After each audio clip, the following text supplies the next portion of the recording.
તો ધર્માંતરણને લઈને પણ પૂર્વ નાયબ મુખ્યમંત્રીએ મોટું નિવેદન આપ્યું છે અને કહ્યું કે ખ્રિસ્તીઓની વસ્તી વધતી જાય છે, ફોસલાવીને ધર્માંતરણ કરાવવામાં આવે છે, આપણે ઘટતા જઈએ છીએ, આપણામાં વિભાજન છે, છેલ્લા ઘણા સમયથી આપણી વસ્તી ઘટતી જાય છે, ખ્રિસ્તી અને મુસ્લિમોને સીધી રીતે જોડવાની જરૂર નથી, એક આતંકવાદીઓને પક્ષ ધરે છે અને બીજા ફોસલાવી હાથ ફેરવી પટાવીને ધર્માંતરણ કરાવતા લોકો છે।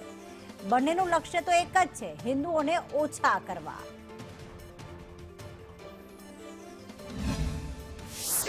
विश्व हिंदू परिषद मार्फते संघ मार्फते आपने खबर पड़ी है छेल्ला 25, 30, 40 वर्षथी के आपणे घटता जईए छीए, आपणामां विभाजन छे, ख्रिस्तीओनी संख्या बढ़ती जाए छे, वस्ती बढ़ती जाए छे। मुसलमानों वरी एक जुदो विषय छे, ख्रिस्ती ने मुसलमानना विषयने बहुत सीधो संपर्क करवानी जोड़वानी बहुत जरूर नहीं, बे अलग विषयों छे।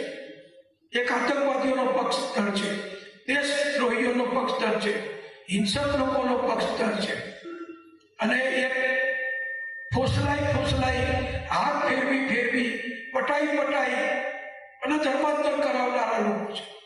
बेनुं लक्ष्य तो एक ज छे के हिंदुओ ओछा करवा, हिंदू धर्म उपर आपणे वर्चस्व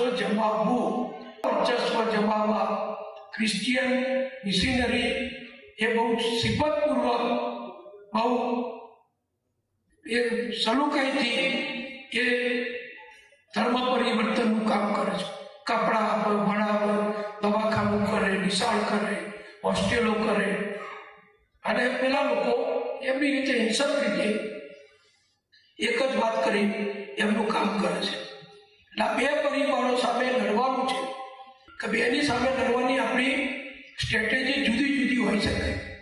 एकनी सामे एना जेवुं सेवाकीय काम, एना जेवुं शिक्षणनुं काम, एना जेवुं शाळाओनुं काम एक करीने आपणा लोकोने आपणामां जाळववाना छे। बीजानी जोड़े तो बीजाने सामे आपणे व्यक्तिगत नागरिक तरीके तो बहु ना करी शकीए, ए सरकारनुं काम छे, संरक्षण दळोनुं काम छे।